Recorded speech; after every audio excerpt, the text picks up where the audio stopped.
Great. Yes.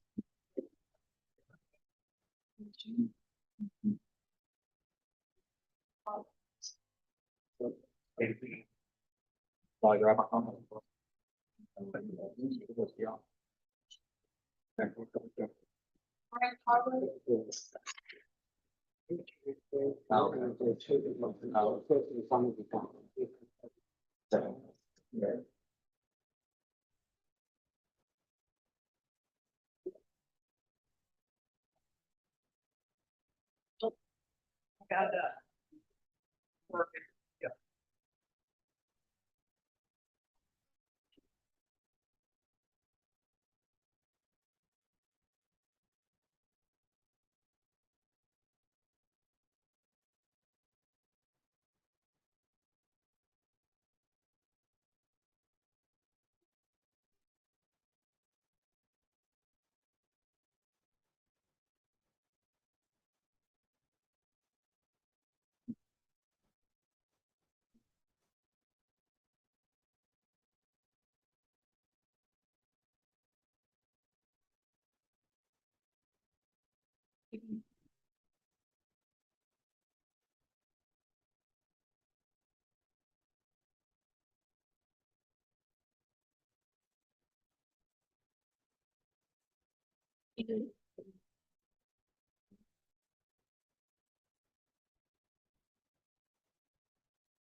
All rise.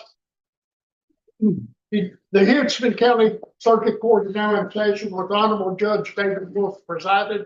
All those who have business will come forward and be heard. God bless us, honorable court, great state of Tennessee and the United States of America. You may see. Good morning. Before we start the criminal docket call, we're going to deal with a couple of specially set chancery motions. So you may call the first case. The matter of Joseph Richard Privet. Morning, Your Honor. Good morning. Bill.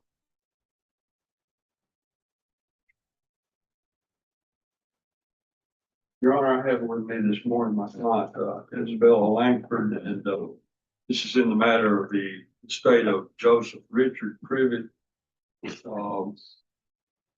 Privet died in an automobile accident while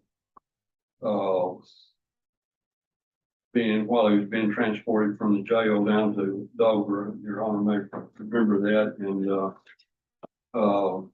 there's been a wrongful death lawsuit filed and settled, and we have settlement funds. Ms. Langford is the administrator of the estate here, and we have filed a petition for the court to determine the heirs. As far as we can tell, she's the only heir, and I can have her testify to whatever. Well, let's go ahead and have her sworn in so that she can at least establish a record. If you will raise your right hand, please. You solemnly swear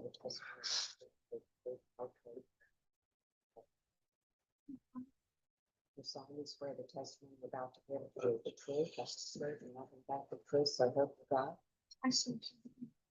I could barely hear her either, so that's okay. So she's been out of town and it's been a real difficult couple of days. So you have to give somebody a break. So. Can I just ask her right here? Yes. Okay. So state your name, please. Ms. Langford, you are the child of Joseph Richard Privet, is that correct? Yes. And we filed a birth certificate in order to file that, see that in the file. Now, when your father died, was he married at the time he died? As far as any other children, what do you know about any other children besides yourself that may have been? There was one boy born before I was born, and he was adopted out before I was born. And we revealed that, disclosed that to the guardian ad litem so she could investigate that. And, we've not been able to locate him or anything of that nature, but, your understanding that he had been adopted by somebody else, is that Yes. correct? Okay. I don't have questions. Guardian ad litem, you have any questions? Your Honor, I did trace the son back to a Cannon County case through the child support office. Father did surrender his rights in Cannon County. Right, well, clearly, I think the proof establishes that Miss Langford is the sole heir of this estate, and therefore the court finds that there are no other heirs that would be entitled to any proceeds from this wrongful death action. So she will be declared to be the sole heir of the estate. Thank you, Your Honor. And I also have an order for default as of this time. I'll submit that. And, I'll submit that right now.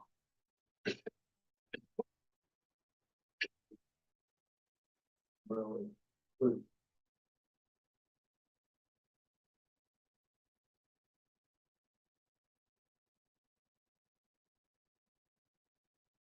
Also had a decree.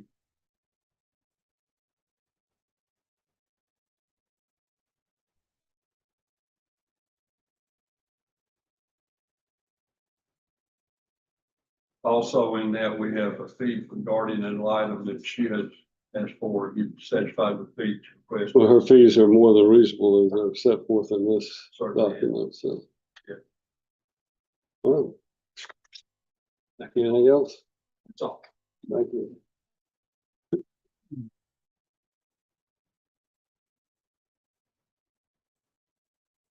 Matter of the conservatorship of Patrice Danielle Ross.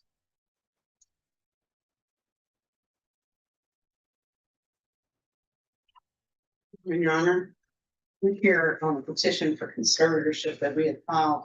Anyone, someone else was standing? I didn't know if they were part of this case or not. so- Yes, that's my comment. This is Ms. Rosso here. And Your Honor had signed an order on emergency petition to appoint him on a temporary basis. Of course, today we're here for the appropriate this hearing. And Ms. Gill has had, Ms. Runyon, excuse me, has had a chance to talk to some people, but we do not yet have a medical examination report. We do need to do some more in that, and Ms. Ross is in process of determining what her needs are. So we would ask that he'll be allowed to continue as conservator for 60 more days until such time as we can get the examination report. I don't have any problem with that, but I do think it would be appropriate to go ahead and set another hearing date so that it doesn't just continue to linger. So can you give us, you're asking for an extension of this temporary conservatorship for 60 days to allow this investigation to take place? Yes, Your Honor, you can have a hearing on the petition. Judge Wallace will be here the 15th and 16th of September. That's not 60 days. I know, but What do you have in October? Suzanne, and it's October the 22nd and 23rd. October the 22nd and 23rd with Judge Lockhart Mash. Let me scroll. I think that's fine, but.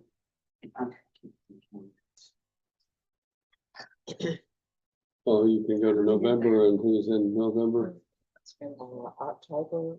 November. Suzanne, November is Judge Turnbow, November the 7th or the 21st. November 7th with Judge Turnbow. We can do, October 22nd. I will already be here on that docket for the whole. October 22nd, Sue. October 22nd.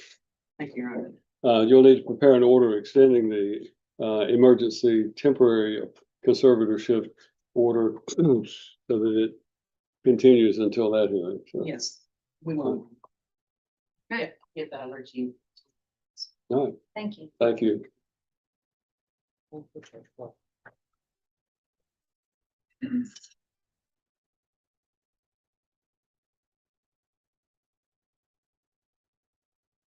We'll let our circuit court clerk know that we are ready.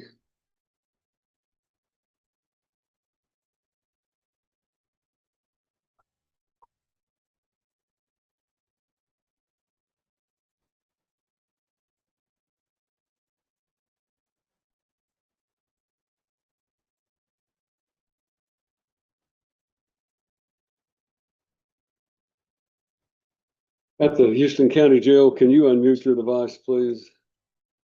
You need to click on the little microphone that's got us. There you Yes, go. sir. Can you hear me okay? Can you hear me? I cannot hear you. You cannot. Let's see. Can you hear me Are now? you Sarah Barnes? Yes, sir, I am. Okay. I think we ran into this problem before. I'm not sure what the problem is with the jail that we're Can not you able hear to me hear now? what they're saying. You can't hear me? Can't hear me? Your Honor, can you hear me? Barnes, you are here to be arraigned on a charge of child abuse, neglect, or endangerment of a child of 8 years or less. And this is for arraignment. You have the right to an attorney. Do you want to have a lawyer represent you? You can nod your head yes if you want a lawyer. Yes, All sir. right. The public defender will be appointed. Your Honor, I'll waive reading and refuse not guilty. Plea of not guilty is entered. It is shown that it is to be set for status for November the 17th for status, And 11/17. 11/17.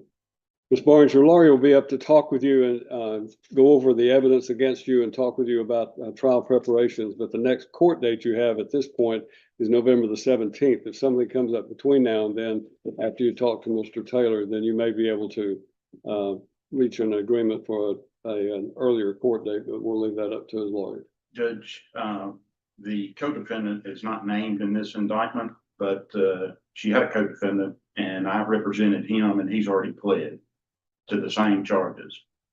So if you want me to talk to her, I can and relay whatever offer the district attorney makes. Well, the only problem would be if whatever your representation of her co-defendant put you in a position where you would have to either attack that client's credibility or attack that particular individual or cast the guilt on that particular individual. That would then put you in a conflict. Yes.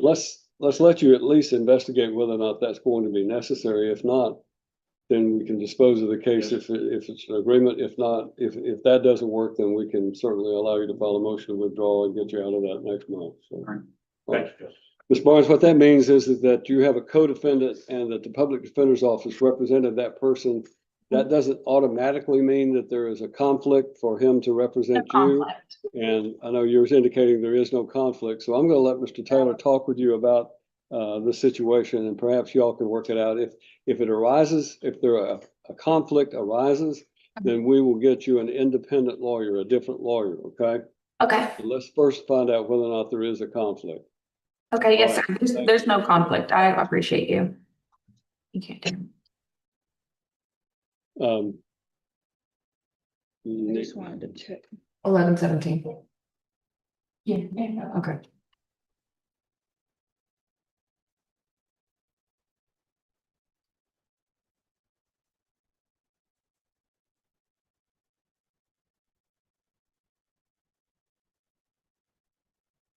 Now you should be able to hear. Ms. Barnes, can you say something? We think we might Yes, have. can you hear me? Yes, I can. Yes, sir. Awesome.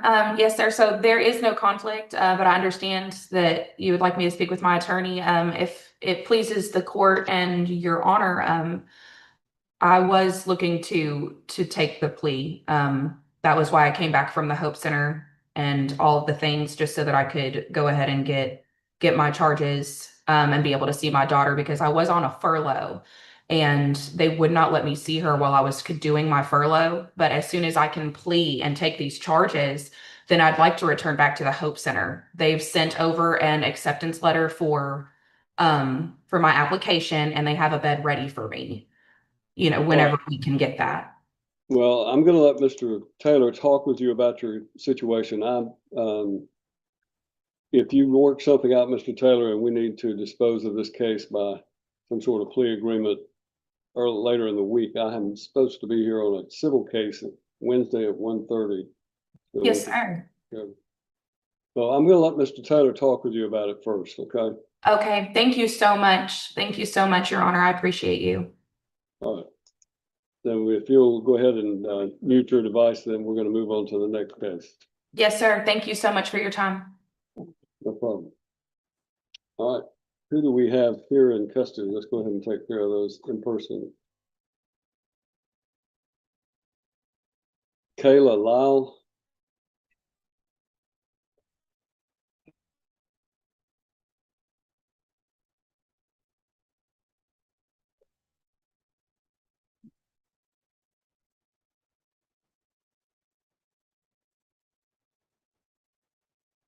All right, your attorney is Scott Saul, is that correct? You're here for status. Have we heard anything from Mr. Saul this morning about whether he's gonna be here?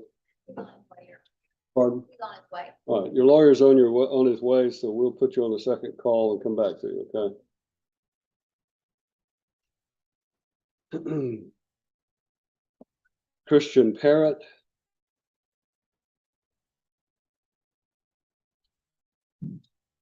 Ms. Wilkerson, you represent this lady? Sure.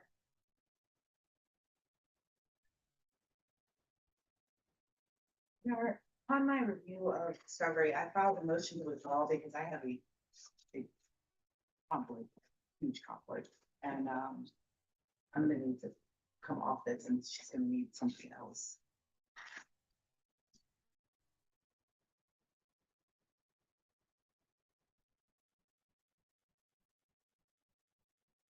All right, Ms. Parrott, I want to make sure that you understand, you have an appointed attorney, if you were appointed for her, is that correct?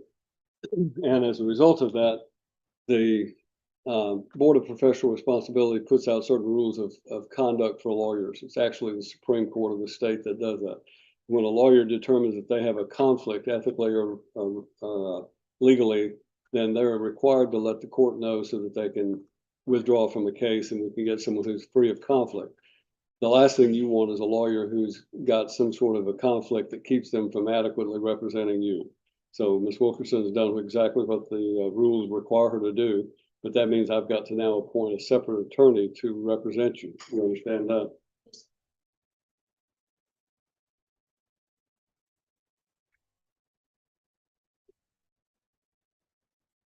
I'm going to appoint Mr.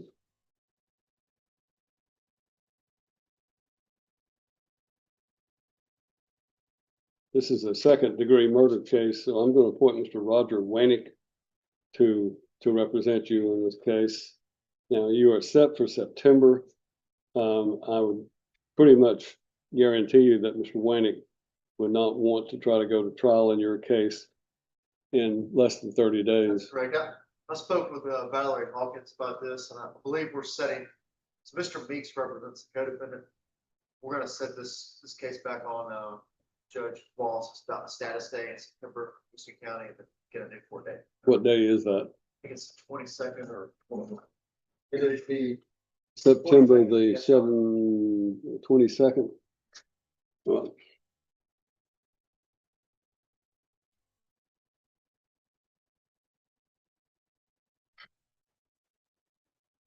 Wilkerson, you're allowed to withdraw. We'll appoint Roger Wanick to represent the defendant.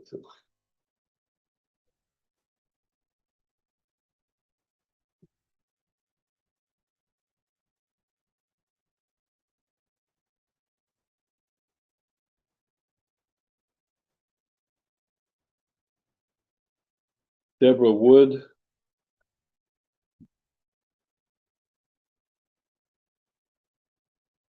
It's Mr. Spratt's case. He's on his way. All right, Ms. Wood, if you'll have a seat, we'll have to come back to you on the second call. Anyone else that's over there?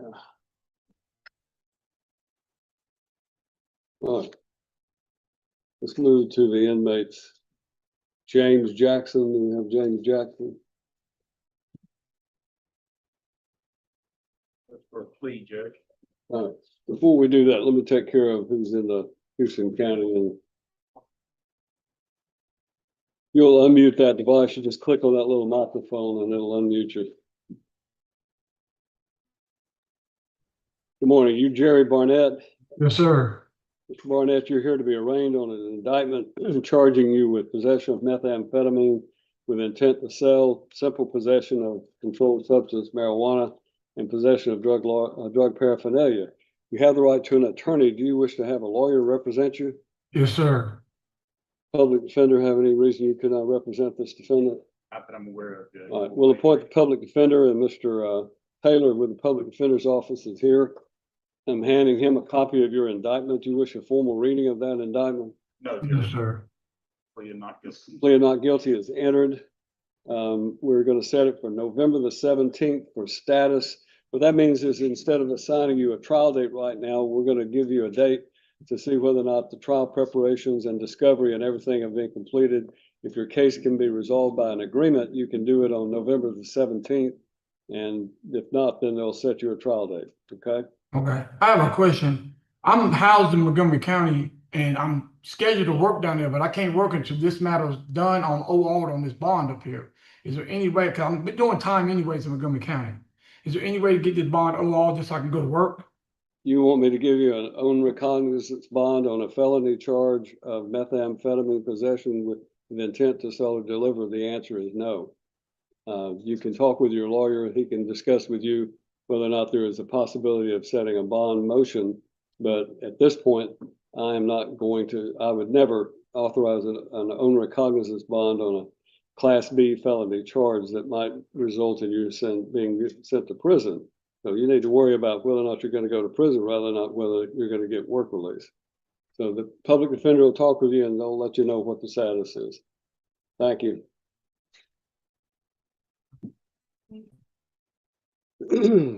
Right. Let's take up our next inmate in person, Cody Jett. Your Honor, that's for a plea. All right. He's present, drafted. I'm sorry, Mr. Taylor, I skipped over a case, Mr. Jackson's case, and you said it was for a plea, right? We'll come back to it next. That's fine. Cody Jett. I need to give this to Your Honor or the clerks. Yeah, that's fine.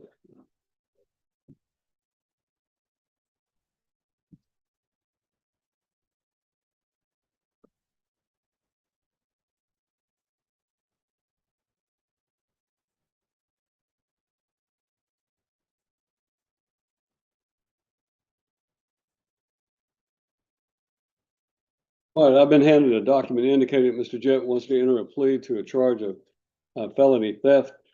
And upon his plea, he would receive a sentence of 8 years, Tennessee Department of Corrections, suspended of probation after serving 1 year. He would be sentenced as a range 1 offender and receive or be ordered to pay the court costs and $10,000 restitution to Steve Hudson and to have no contact with Hudson. And this is also guaranteeing he gets credit for pre-sentence jail credits of January 24th of 2025 until today. All right, raise your right hand, Mr. Jett, and let's place you under oath. Do you solemnly swear or affirm the testimony you're about to give will be the truth, whole truth, and nothing but the truth, so help you God? State your full name for the record. Step up to that microphone and let's make sure that we're recording you correctly. State your full name for the record.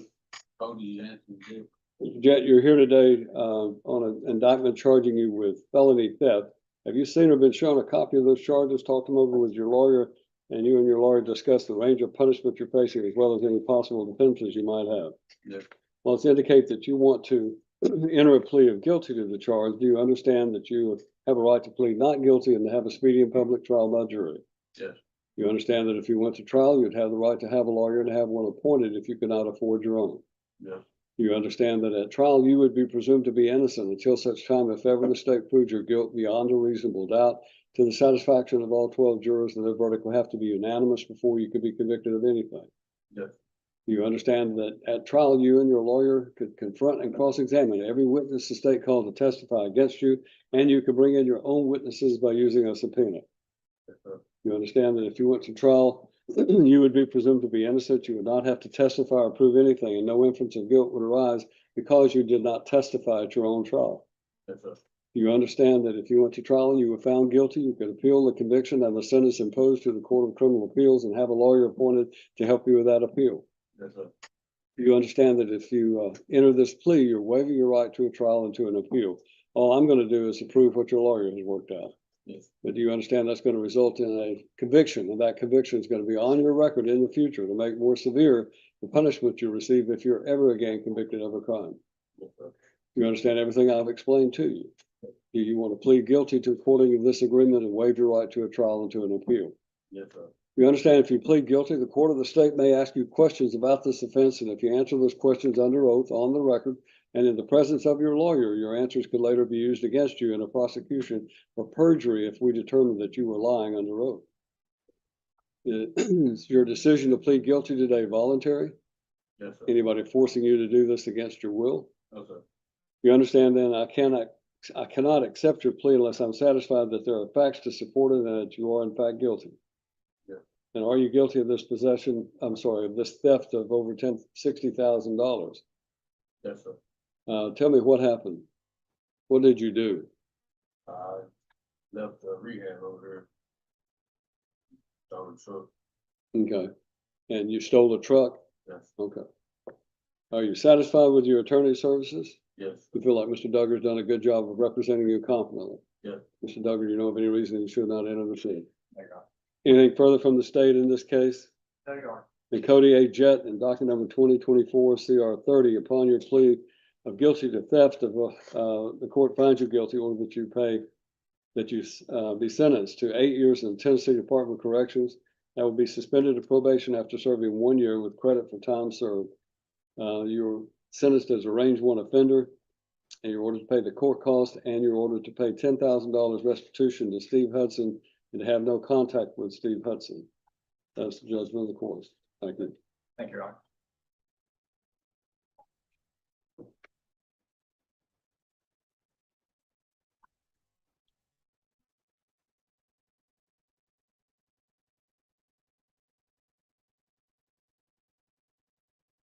All right, now we're ready for James Jackson.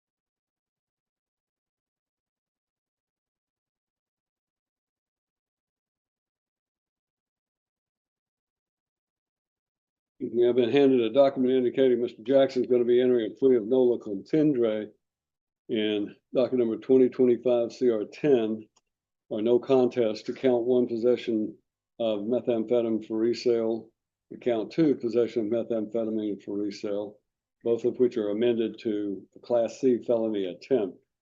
And in that case, he would receive a sentence of 10 years. I'm sorry. Possession of methamphetamine for resale, he would receive a sentence of 4 years, Tennessee Department of Corrections as a range 1 offender. That would be suspended to community corrections, credit for time served. He must complete a treatment within 1 year of his plea, and at least a 6-month program, 0 tolerance for any failed drug screens, and must report in person. In count 2 of that indictment, he would receive a sentence of 4 years, suspended to community corrections, and he must complete a treatment. That one is consecutive to count 1. Count 3 is nollie, count 4 is nollie, and count 5 driving revoked. He would receive a sentence of 6 months suspended, concurrent with his other charges. In docket number CR 20, on the misdemeanor theft, he would plead guilty and return all seized property, return all seized property, or forfeit all seized property. It says return all seized property, but if it's been seized, it's not in his possession, right? All right. Reserve any remaining restitution. 1129 suspended concurrent with his other case. All right. Jackson, raise your right hand. Let's place you under oath. Do you solemnly swear or affirm the testimony about to give the truth, whole truth, and nothing but the truth, so help you God? State your full name for the record. John Doris Jackson. Mr. Jackson, you've heard me go over what the plea agreement is, but have you seen or been shown a copy of the charges? Talked them over with Mr. Taylor, you and he discussed the range of punishment you're facing as well as any possible defenses you might have. Yes, sir. Well, it's indicated you want to enter a plea of nolo contendere or no contest. All that means is you understand what the state's evidence is going to be. You are not going to admit you did anything wrong, but you're not going to contest the state's evidence. And then they're going to tell me what that evidence would be at trial. And once I hear that, that will support me finding you guilty according to this agreement. You understand that? Yes, sir. You understand, however, that you have a right to plead not guilty and to have a speedy and public trial by jury. Yes, sir. Do you understand that if you went to trial, you would have the right to have a lawyer and have one appointed, as we've done with the public defender? Yes, sir. You understand that if you went to trial, you would be presumed to be innocent until such time, if ever the state proved your guilt beyond a reasonable doubt to the satisfaction of all 12 jurors, and their verdict will have to be unanimous before you can be convicted of anything. Yes, sir. You understand that if we went to trial, you and your lawyer could confront and cross-examine every witness the state called to testify, and you could bring in your own witnesses by the use of a subpoena. Yes, sir. You understand that you would be presumed to be innocent. You wouldn't have to testify or prove anything at your own trial, and no inference of guilt would arise because you did not testify at your own trial. Yes, sir. You understand that if you went to trial and you were found guilty, you could appeal the conviction and the sentence imposed to the Court of Criminal Appeals and have a lawyer appointed to help you with that appeal. Yes, sir. You understand that by entering this plea, you're waiving your right to a trial and to an appeal. All I'm going to do is approve what your lawyers worked out with the state. Yes, sir. And as you heard me state, that's going to result in a number of convictions, and those convictions are going to be on your record in the future to make more severe the punishment you'll receive if you're ever again convicted of a crime. You understand everything I've explained to you? Yes, sir. Do you want to plead no contest and waive your right to a trial according to this agreement? Yes, sir. Is your decision to plead no contest today voluntary? Yes, sir. Anybody forcing you to do this against your will? No. You understand, I cannot accept your plea unless I'm satisfied there are facts to support it and that you are in fact guilty of this charge. Yes, sir. And I want you to listen as the state tells me what their evidence would be if this case went to trial. You'll step aside so that I can have a state come to the microphone. Your Honor, for the drug cases, the state would put on proof that on February 9th of this year, Deputy Norman with the Houston County Sheriff's Office was on patrol in Tennessee Ridge. The defendant was traveling on the roadway on Waverly Road, and he crossed over the center line multiple times. That would be the basis for the stop. Upon search of the vehicle, they did confiscate some meth and fentanyl, Your Honor, and the defendant was revoked. And then for the theft charge on March 8th of this year, Deputy Booth and Deputy Kaiser of Houston County Sheriff's Office were working a burglary that was reported by Miss Martha Allen here in Houston County. When she described the very specific items that were stolen, Deputy Booth noticed or recognized them as having seen them in the possession of the defendant, and that is the basis for the theft charge. All right, Mr. Jackson, I'm not asking you to agree with those facts, but do you understand that's what the state's evidence would be if this case went to trial? Yes, sir. You still wish to plead no contest according to this agreement? Yes, sir. Are you satisfied with your attorney services? Yes, sir. Do you feel like Mr. Taylor's done a good job of representing you competently? I do. Mr. Taylor, do you know of any reason he should not enter the plea? No, Judge. Anything further from the state, General Allen? No, sir. And then James H. Jackson, and docket number 2025 CR 10, upon your plea of no contest to count one, I find you guilty, sentence you to 4 years in Tennessee Department of Corrections as a range one offender. That will be suspended to community corrections on time served with credit for time served. As a condition of your probation, you must complete treatment within 1 year at the end of the entry of this plea, and it must be at least a 6-month program. In addition, there will be zero tolerance for drug screens. A single positive drug screen will send you back to prison for 4 years. Do you understand that? Yes, sir. In count two, you must also report in person. Count two, you're found guilty of an attempted resale of a Class C felony. You're sentenced to 4 years in Tennessee Department of Corrections as a range one offender. That will be also suspended to community corrections with credit for time served. The same conditions apply in that, and those two will be consecutive to one another. So you actually have an 8-year sentence when those two run consecutive. Count 3 is dismissed. Count 4 is dismissed. Count 5, you're found guilty of driving on a revoked license, sentenced to 6 months in the county jail. That will be suspended and will be served concurrently with the other charges. 2025 CR 20, you're found guilty of misdemeanor theft and sentenced to 11 months and 29 days in county jail. That will also be suspended and will be on time served and will be served concurrently with the prior case.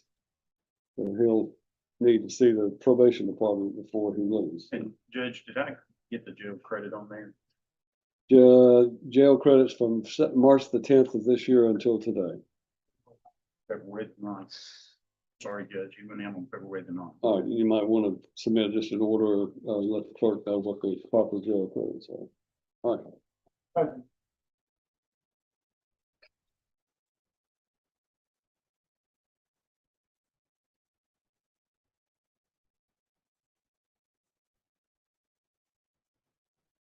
Avery Johnson. Connor, that's fine on it. We just finished up the paperwork. I'm about to meet with them to get the signature. All right, I'll put it on the second phone.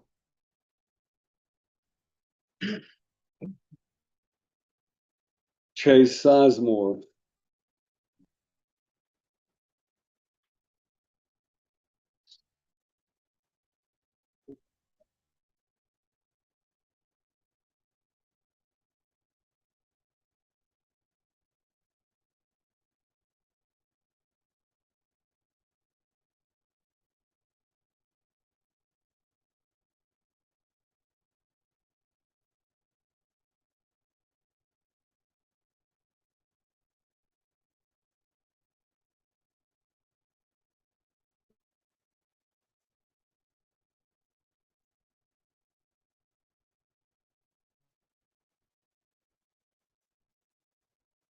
All right, I've been handed a document indicating that he is going to be entering a plea of nolo contendere to count 1, evading arrest. Receive a sentence of 1 year suspended of probation with 0 tolerance for drug screens. He must report to the probation in person. Count 2 is DUI first, a class A misdemeanor. He would receive a sentence of 11 months and 29 days in the county jail, suspended after 48 hours. He would lose his driver's license for 1 year. He must attend the driving under the influence class of the victim impact panel.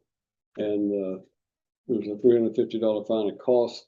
Count 4, driving on a revoked license and had 6 months probation, suspended of probation, all of which are concurrent with one another. You have the enhancement form for the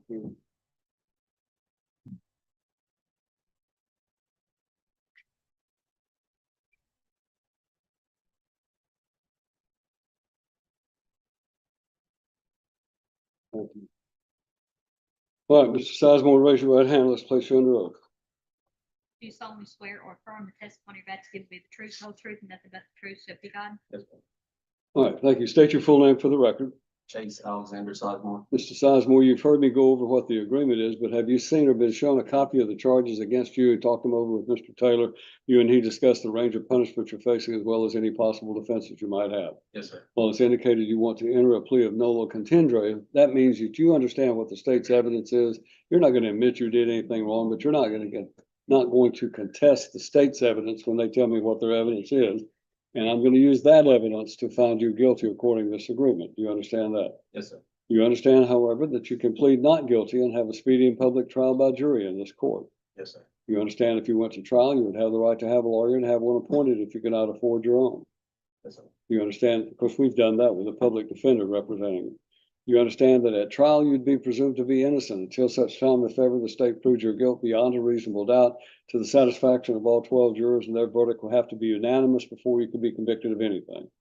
You understand that if you went to trial, you and your lawyer could confront and cross-examine every witness the state called to testify against you, and you could bring in your own witnesses by using a subpoena. Yes, sir. You understand that at trial, you would be presumed to be innocent. You would not have to testify or prove anything, and no inference of guilt would arise because you did not testify at your own trial. You understand that if you went to trial and you were found guilty, you could appeal that conviction and the sentence imposed to the Court of Criminal Appeals and have a lawyer appointed to help you with that appeal.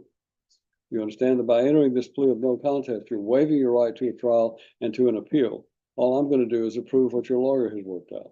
Yes, sir. That's going to result in a conviction, several convictions, and those convictions are going to be on your record in the future to make more severe the punishment you receive if you are ever again convicted of a crime. You understand that? By law, I'm required to advise you in open court that the punishment for any person who is convicted of a first offense driving under the influence shall be fined not less than $350, nor more than $1,500, shall be confined in the county jail or workhouse for not less than 48 hours, no more than 11 months and 29 days, and shall be prohibited from driving in Tennessee for 1 year, provided that if at the time of the offense, the alcohol concentration in the person's blood or breath is 0.2% or more, the minimum jail sentence shall be 7 days instead of 48 hours. Any person who is convicted of a second offense shall be fined not less than $600, no more than $3,500, shall be confined in the county jail or workhouse for not less than 45 days, no more than 11 months and 29 days, and shall be prohibited from driving in Tennessee for 2 years. Any person convicted of a third offense shall be fined not less than $1,100, or more than $10,000, shall be confined in the county jail or workhouse for not less than 120 days, no more than 11 months and 29 days, and shall be prohibited from driving in Tennessee for not less than 6 years. Any person convicted of a fourth offense shall be guilty of a Class E felony, shall be fined not less than $3,000, no more than $15,000, shall be confined for not less than 150 consecutive days, no more than the maximum punishment authorized for the appropriate range of a Class E felony, and shall be prohibited from driving in Tennessee for 8 years. Any person convicted of a fifth offense shall be guilty of a Class D felony and shall be fined not less than $3,000, no more than $15,000, shall be confined for not less than 150 consecutive days, no more than the maximum punishment authorized for the appropriate range of a Class D felony, and shall be prohibited from driving in Tennessee for 8 years. Any person convicted of a sixth or subsequent offense shall be guilty of a Class C felony, shall be fined not less than $3,000, no more than $15,000, shall be confined for not less than 150 consecutive days, no more than the maximum punishment authorized for the appropriate range of a Class C felony, and shall be prohibited from driving in Tennessee for 8 years. Any person convicted of any offense while accompanied by a child under 18 years of age, the person shall be fined $1,000 in addition to the fine for the DUI offense, and shall be confined for a mandatory minimum period of 30 days, which shall be served in addition to any period of incarceration received for the DUI offense.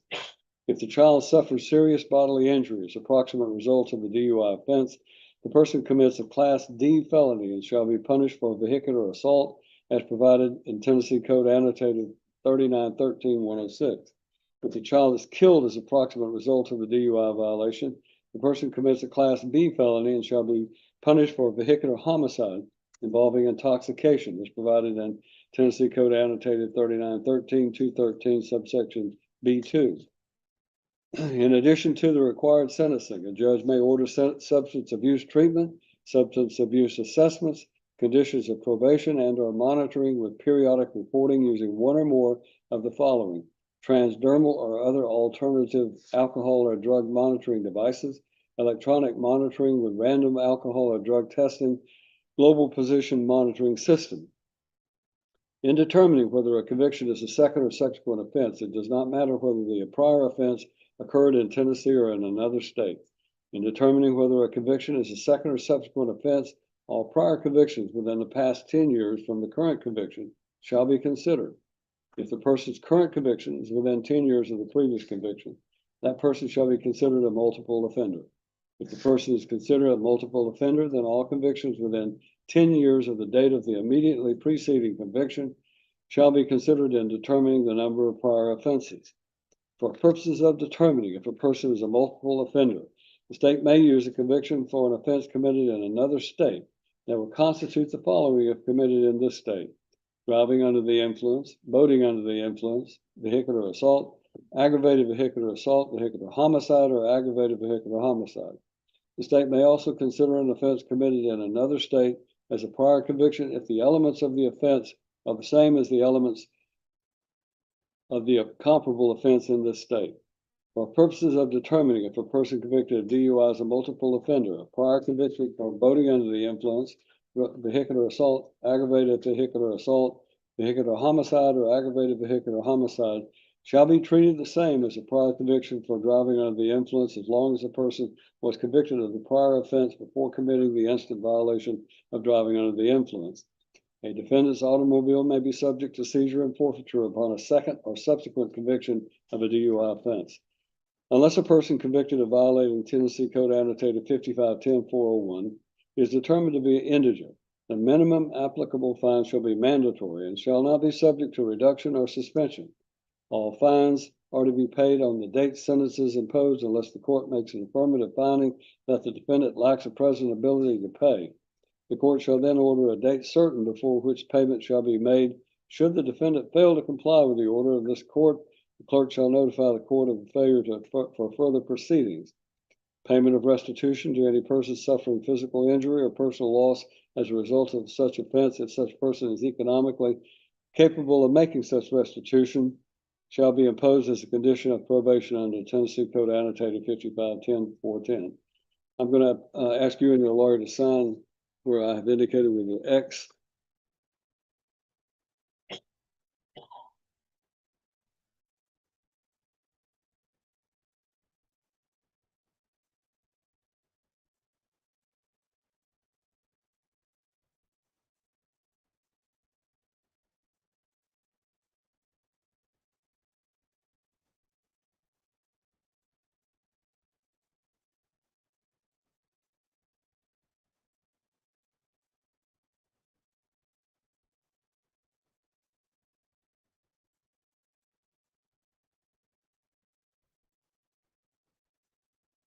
Mr. Sizemore, do you understand all the rights that I've explained to you thus far?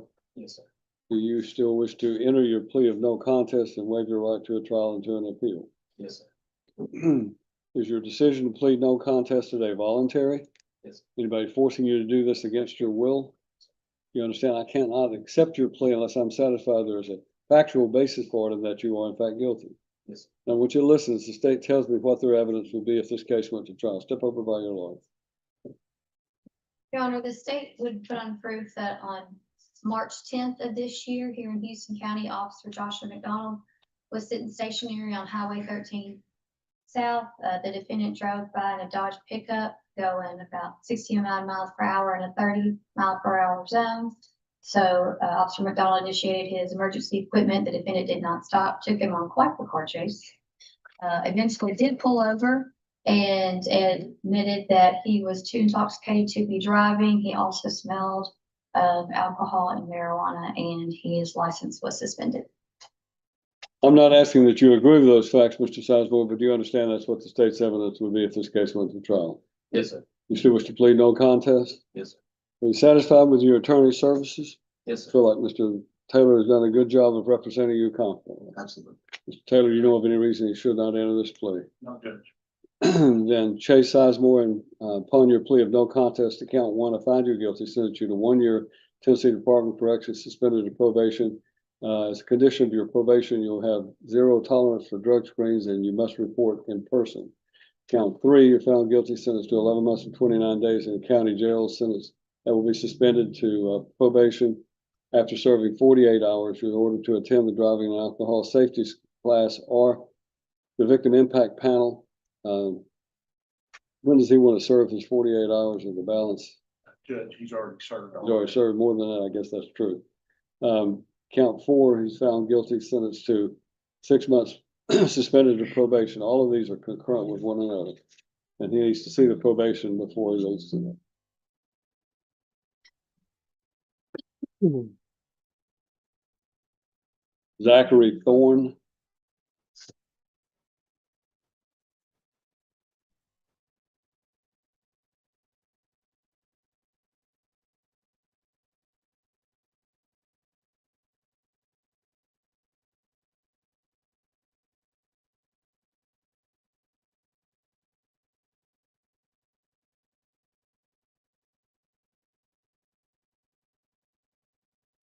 Travis speaks for himself, his co-defendant, Mr. Heir.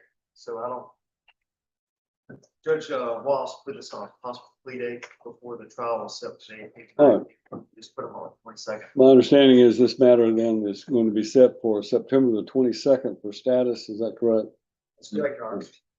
Your lawyer will continue to work on your case, but you'll be back in court next month on the 22nd in front of Judge Wallace. All right. Thank you.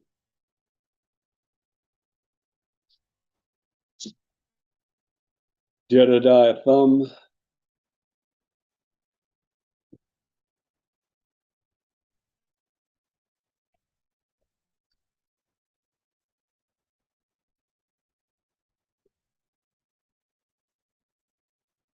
Morning, Your Honor. Good morning. Mr. Thumb, just as the writing is often weekly, I've been over there since 2021 on this legal fee. We're gonna admit it VOP today, All right. and he would just serve his sentence. I'm at Wrongful State. I'm gonna get all his jail credits he's had since 2021. And we'll submit that, give him credit for that time. And Right. Mr. Thumb, raise your right hand. Let's place you under oath. Do you solemnly swear or affirm the testimony you're about to give will be the truth, whole truth, and nothing but the truth, so help you God? Thank you. State your full name for the record. Henry Thumb? Thumb, you are here today on a charge of violation of probation. Do you understand that you have a right to plead not guilty to that hearing, to that charge, and have a hearing in this court where the state would be required to prove to the legal standard that you had violated your probation? Yes, sir. You understand that if we had that hearing, you would have the right to have a lawyer and have one appointed if you could not afford your own? Yes, sir. You understand that if you had that hearing and I found you guilty, you could appeal whatever I did in your case to the Court of Criminal Appeals and have a lawyer appointed to help you with that appeal? Yes, sir. You understand that by pleading guilty, you're waiving your right to that hearing, to that appeal. All I'm going to do is revoke you to serve your sentence with credit for time served. Yes, sir. You understand everything I've explained to you? Yes, sir. You want to plead guilty according to what your recommendations of your Yes. lawyer. And upon your plea of guilty, I find you guilty, or it should be revoked to serve the balance of your sentence with credit for time served. Thank you. Thank you, Your Honor. I'll be submitting that separate order. All right. I'm gonna be excused, Your You Honor. may.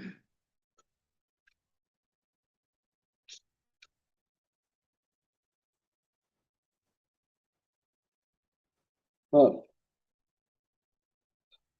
Going through the regular docket, 2025 CR 11 State versus Ronaldo de Baez.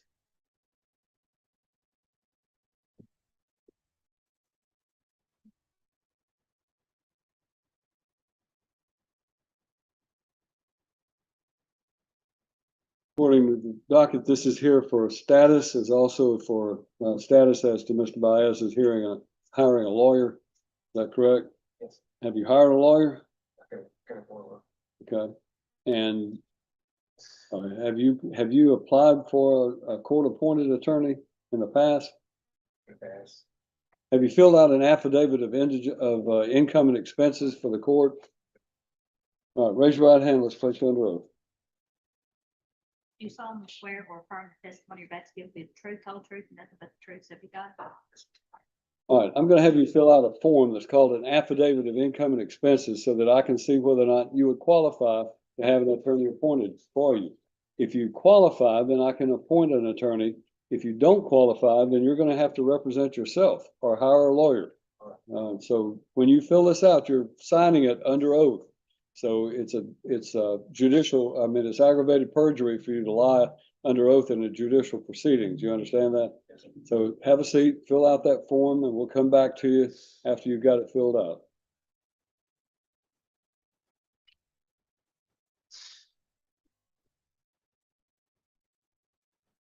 Thank you. 2025 CR 17 State versus Miranda Lynn Carlu.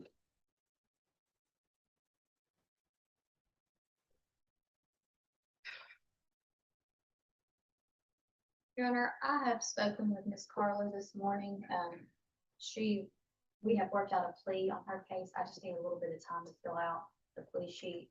This entire case is going to be. You can settled. do it today. Yes, sir. All right, we'll put it on the second call and come back to you. 2025 CR 27 State versus David A. Causey. Standing in for Timothy Warren, who is representing Mr. Causey, and we're reading in her plea of not guilty. All right, has he filed a waiver of appearance? I do not know. No. Well, if there's no waiver of appearance, where is Mr. Causey? I have no idea, Judge. He just contacted me. Mr. Warren's office contacted me yesterday and asked me to stand in for him, and I said I'd do it.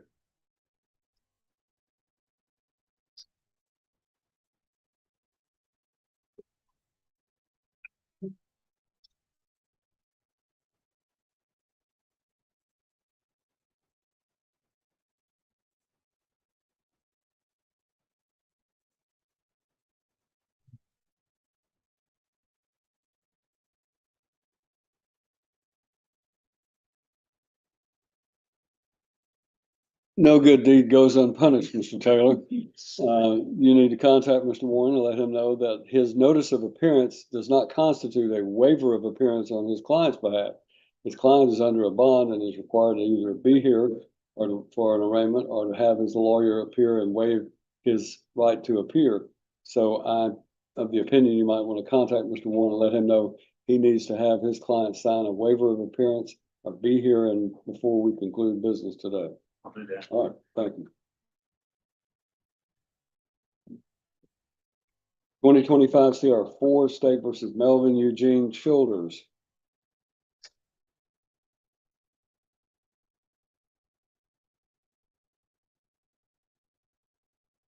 Your Honor, Mr. Childers has his forensic evaluation scheduled, September the 10th, is that right? Yes, 1 o'clock. And, so he's all set up for that, and we just need to get the results. All right, so we need to put this, If we could put it back on your docket, Judge, I don't know if that's too far out or. doesn't matter to me. I mean, that would be, what am I back? December is when I'm back, right? December 17th. December 17th. If we put it on, there have been some issues getting him set up. So I think setting it out further would be better for the 17th. Just keep it on your honor's docket in case we have some more bumps along the way. All right, make sure that you cooperate with getting this evaluation done. It's for your best interest to get this done, okay? So your lawyer's trying to help you, and I'm trying to help you get this evaluation. So make sure you follow through, okay? Yes, sir, I will. All right, thank you.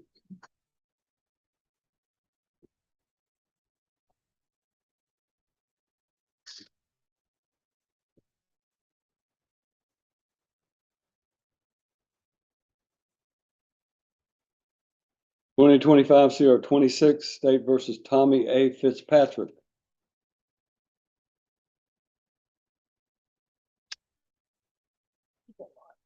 At large. Okay, thank you. 2025 CR 17 State versus Kevin Lee Harris. That's for plea.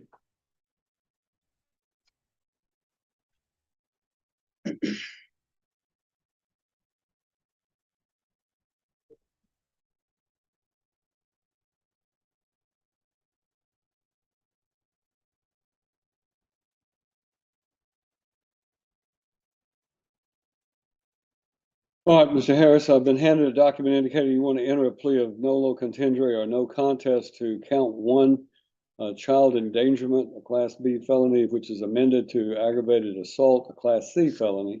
Receive a sentence of 1 to 3 years. Count 1 is 1 to 3 years. I'm sorry. Count 1, 3 years suspended of probation, court costs, and he'll be required to continue to comply with the Department of Children's Services requirements. 0 tolerance for drug screens. Count 2 would be amended to Class A misdemeanor, and it would be 11 months and 29 days in county jail, suspended to probation, concurrent with count 1. All right, raise your right hand. Let's place you under oath. You solemnly swear or affirm the testimony you're about to give will be the truth, whole truth, and nothing but the truth, so help you God. State your full name for the record. Harris. All right, step in front of that microphone and speak up. Harris. Mr. Harris, you're here today charged with a 2-count indictment. You've heard me go over what the agreement is, but have you seen or been shown a copy of those charges? Talked them over with your lawyer. You and Mr. Taylor discussed the range of punishments you're facing as well as any possible defenses you might have. Well, Yes, sir. well, it's indicated you want to enter a plea of nolo contendere. You've heard me say all that means is that you're not going to admit you did anything wrong, but you're not going to contest the state's evidence when the state tells me what their evidence would be at trial, and that evidence will be used to find you guilty. Do you understand that? Yeah. You understand you have the right to plead not guilty and to have a speedy and public trial by jury in this court. Yeah. You understand that you would have the right to have a lawyer and to have one appointed if you cannot afford your own. And of course, we've done that with the public defender's office. Yes, sir. You understand that if you went to trial, you would be presumed to be innocent until such time, if ever the state proves your guilt beyond a reasonable doubt to the satisfaction of all 12 jurors, and their verdict will have to be unanimous before you could be convicted of any crime.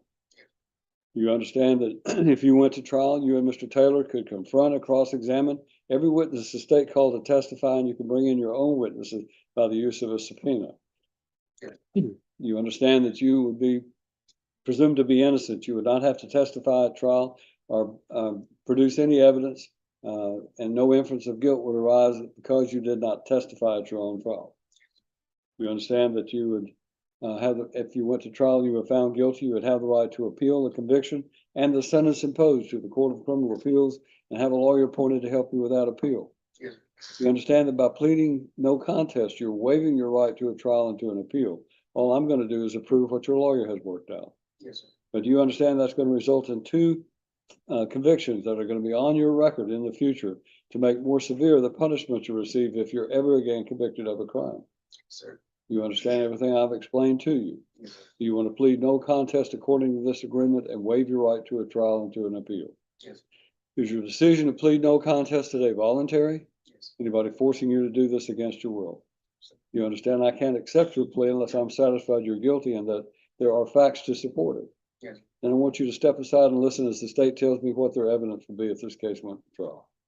Your Honor, if this matter went to trial, the state would have put on proof that in February of this year, Sergeant Jacob Booth from the Houston County Sheriff's Office received an email from DCS containing the results of hair follicle tests for Mr. Harris's children. They did test positive for methamphetamine.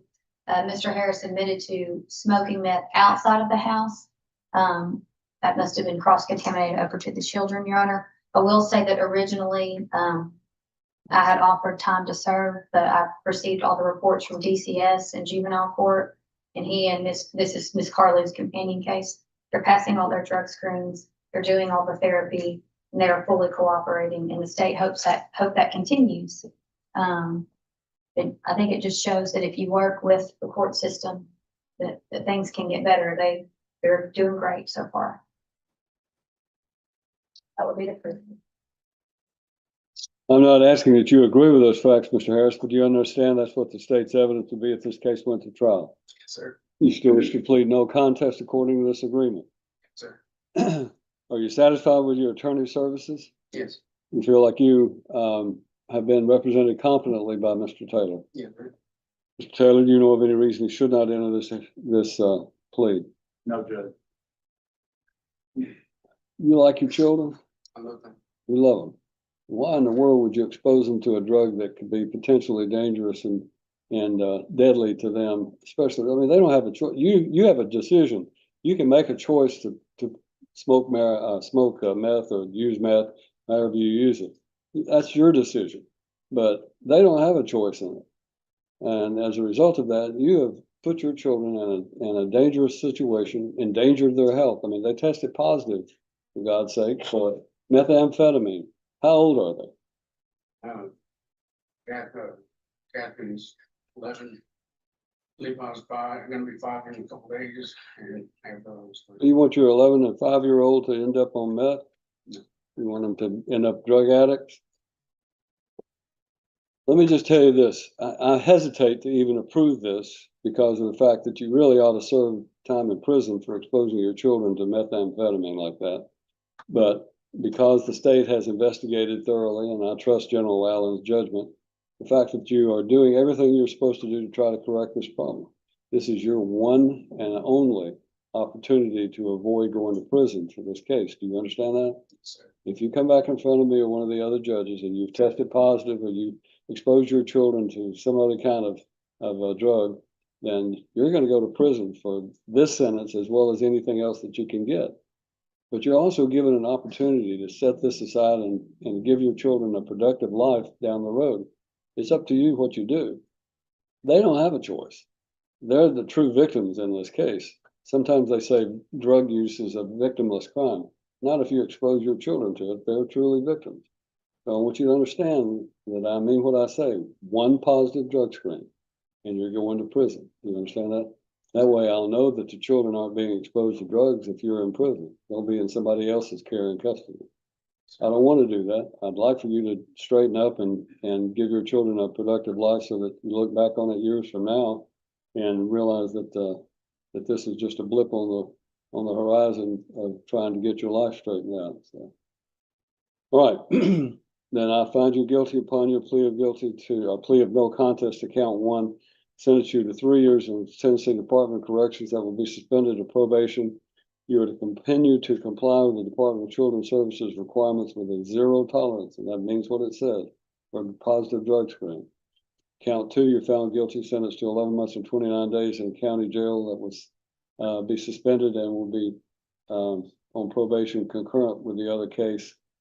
That's a judgment report. He needs to see the probation department before he leaves.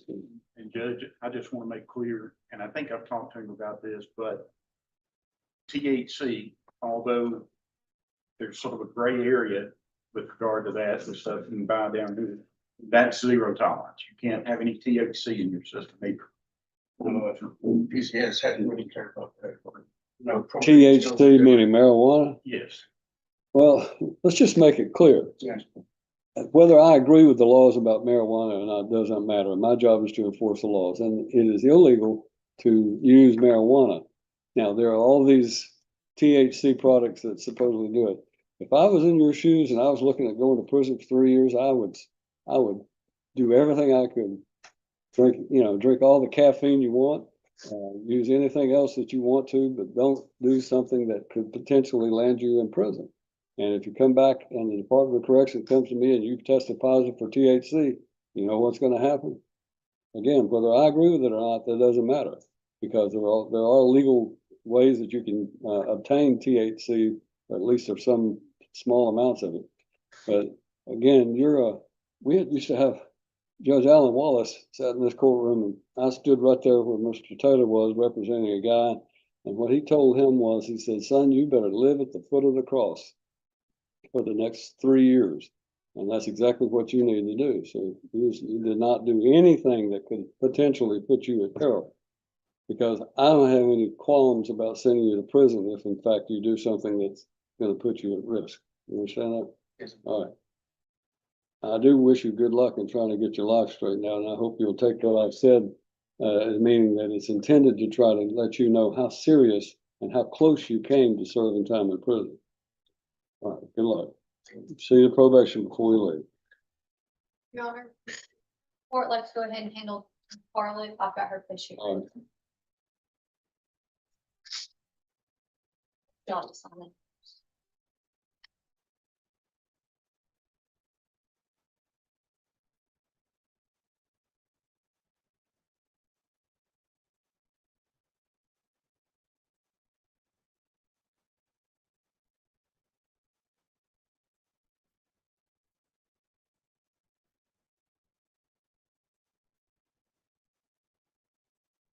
And for the record, Your Honor, her last name is Harris now.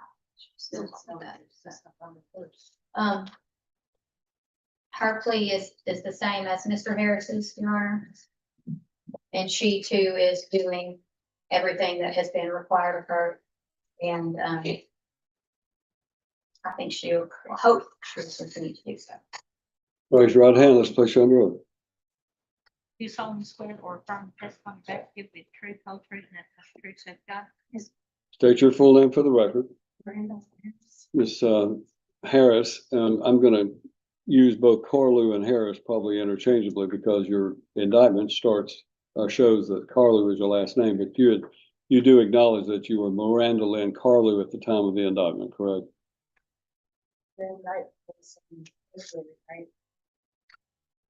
You standing up to get something out of your pocket, or were you about to say something? You and Mr. Harris got married in November 1st. All right, but you are the same person as Miranda Lynn Carlew and Miranda Lynn Harris, right? Yes. All right. And then you understand what you're charged with, and if you've been able to go over that, or you understand that Mr. Harris had a lawyer, and probably you benefited secondhand from his information from his lawyer. You do not have a lawyer. Do you understand that? But you have been told the state is offering you the same exact thing as your co-defendant in this case. Do you understand that you would have the right to have a lawyer and to have one appointed if you could not afford your own? Do you want to waive your right to have an attorney appointed so that you can go forward with this plea today according to this agreement? Do you understand that you have a right to plead not guilty and to have a speedy and public trial by jury in this court? You understand if you went to trial, as I've said, you would have the right to have a lawyer, to have one appointed, and if you cannot afford one. But you have knowingly and voluntarily waived that so that you could enter this plea today. Is that correct? You understand that at trial, if you went to trial, you would be presumed to be innocent until such time if ever the state proves you're guilty beyond a reasonable doubt to the satisfaction of all 12 jurors. You understand that? Do you understand that if you went to trial, you and a lawyer that was representing you could confront and cross-examine every witness the state called to testify, and you could bring in your own witnesses by using a subpoena? You understand at trial, you would be presumed to be innocent. You would not have to testify or prove anything, and no inference of guilt would result because you did not testify at your own trial. You understand that if you went to trial and you were found guilty, you could appeal that conviction and the sentence imposed to the Court of Criminal Appeals and have a lawyer appointed to help you with that appeal. You understand that by entering this plea, you're waiving your right to a trial and to an appeal. All I'm going to do is approve what your lawyers worked out. What you and the state have agreed upon. Your phantom lawyer, but you and the state have agreed upon this, and that's what I'm going to approve. You understand that? You understand that this is going to result in 2 convictions, 1 felony, 1 misdemeanor, and those are going to be on your record in the future to make more severe the punishment you receive if you're ever again convicted of a crime. Speak up. Yes. You understand everything I've explained to you. Do you want to plead according to this form guilty? Let's just change this to no contest, since she's not represented. We're going to let you plead no contest, which means you're not going to have to state what the facts are, and because you don't have a lawyer, I'm trying to protect your best interest. We'll let the state tell me what their facts were, but you understand that by pleading no contest, you're waiving your right to a trial and to an appeal. Is your decision to plead no contest today voluntary? And that may have said this. Do you understand this is going to result in convictions that'll be on your record? Anybody forcing you to do this against your will? You understand I have to have facts supplied to me that would justify finding you guilty and supporting this conviction. You understand that? And what you listen is General Allen tells me what the facts would be if this case went to trial. Your Honor, it would be the same facts from Mr. Harris that they were, Sergeant Booth received a call of a drug exposed child at the home of Mr. Harris and Mrs. Harris. They responded, investigated, and the children did test positive. And Ms. Harris has been working the program with DCS, receiving treatment, passing her drug screens, and they still don't have the kids back on, so the children are still safe in safety placement at this time. Ms. Carla, do you understand those are the facts that would support a finding of guilt in your case? Yes, sir. You have any qualms or any conditions about entering this plea of no contest according to those facts? Yes. Then upon your plea of no contest, I find that you are guilty of the amended charge of aggravated assault, sentence you to 3 years Tennessee Department of Corrections that will be suspended to probation. You're required as a condition of your probation to continue to comply with the Department of Children's Services. You'll have a 0 tolerance for any positive drug screens.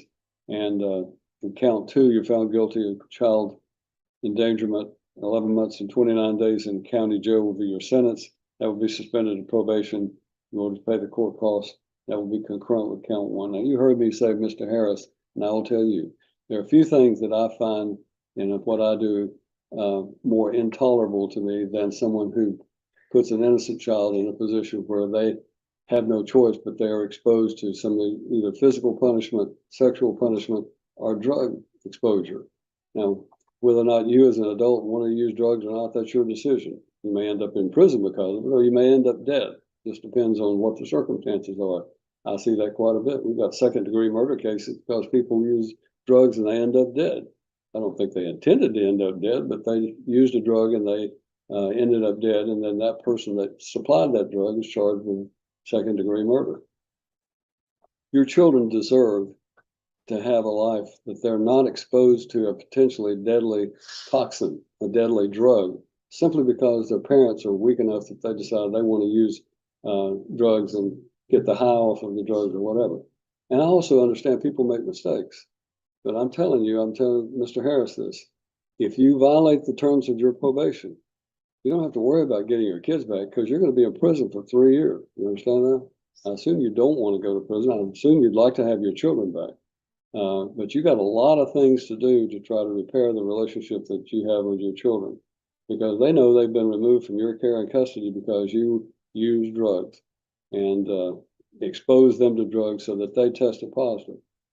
So this is your opportunity to try to prove that this is an isolated mistake on your part and that you can learn from your mistakes and you can get your life back together. I hope you will do that for your sake.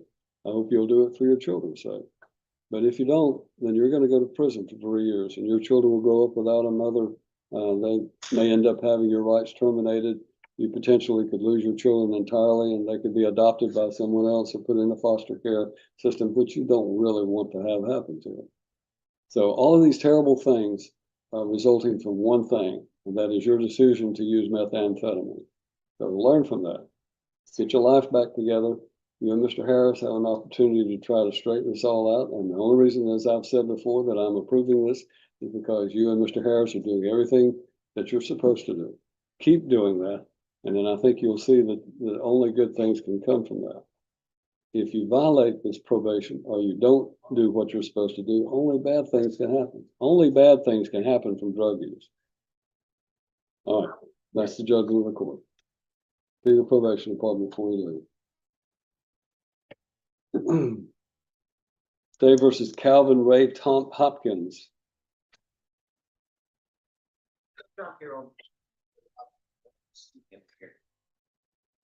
Calvin Ray Hopkins. We have a bond on Mr. Hopkins.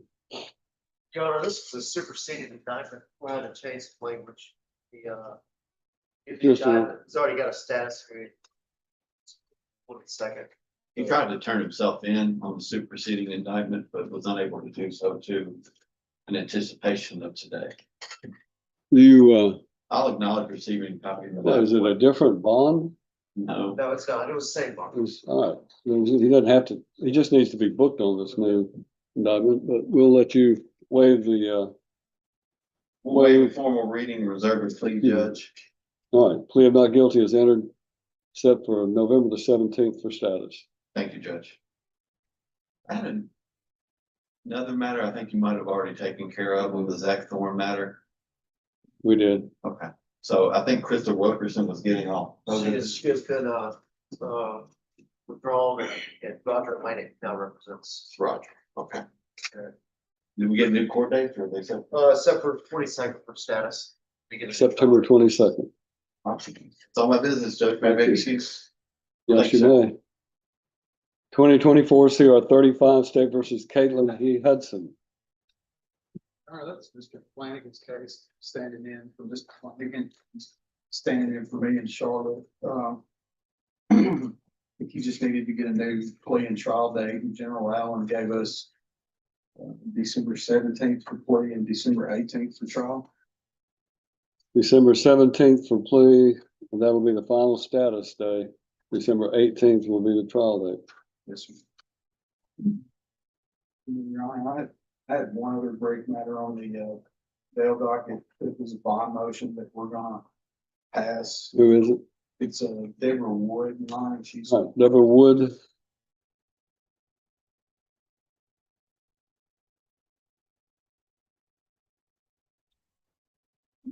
Your Honor, that's my motion to reduce bond. And I believe General Woodall and I are gonna come to an agreement on that case. I just need some time to go over the particulars of that with Ms. Wood. So what we're gonna ask is just that we pass everything to September 22nd. September 22nd. Judge. That's all I have, Your Honor. Thank you. Thank you.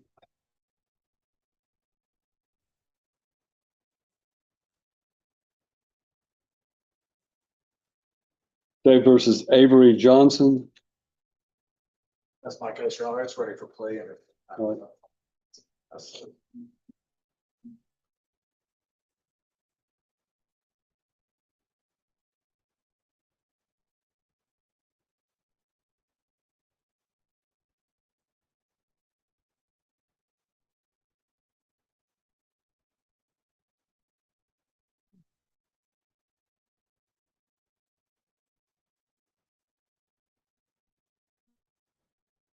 All right, Mr. Johnson has a multi-count indictment. He is, if I'm understanding correctly, going to be entering a plea to count 1, count 4, count 5, count 6. And the remaining charges are being dismissed. Correct. I believe the only one that's technically being nollied is count 2. Okay. He is, on count 1, he is receiving a sentence of 2 years to serve in the Tennessee Department of Corrections as a range 1 offender. That will be completely suspended in state probation after serving 30 days in custody. Credit for time served. His fines would be waived due to his indigent status. He was ordered to pay the court costs of driver's license suspended for 1 year. Count 4, his sentence would be 2 years to serve Tennessee Department of Corrections as a range 1 offender, suspended in state probation, $50 fine and costs. Concurrently, count 1.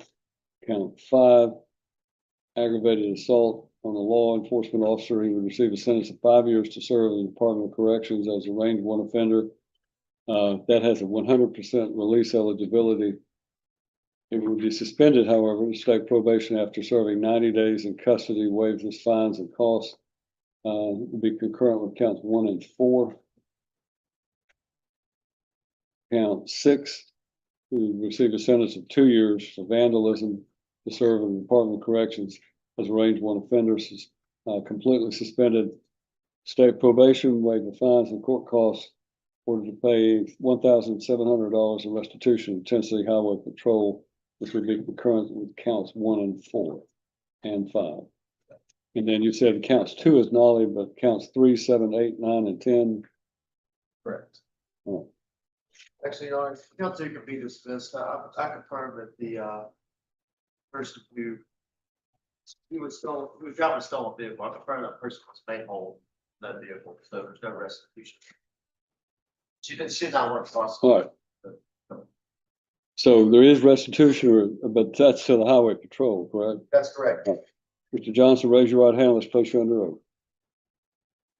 You solemnly swear or affirm the testimony you're about to give will be the truth, whole truth, and nothing but the truth, so help you God. Thank you. Put your hand down now. State your full name for the record.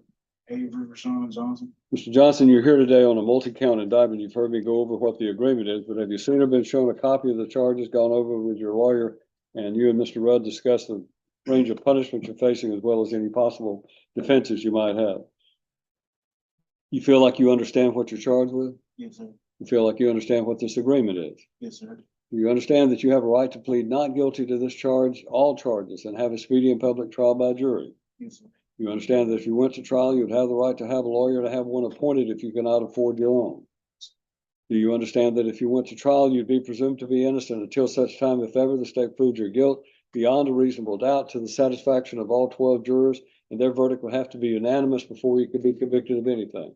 Yes, sir. You understand that if you went to trial, you and Mr. Rudd could confront and cross-examine every witness the state called, and you could bring your own witnesses in by using a subpoena. Yes, sir. You understand that you would be presumed to be innocent at trial. You would not have to testify or prove anything, and no inference of guilt would arise because you did not testify at your own trial. You understand that if you went to trial and you were found guilty, you could appeal that conviction and the sentence imposed to the Court of Criminal Appeals and have a lawyer appointed to help you with that appeal. Yes, sir.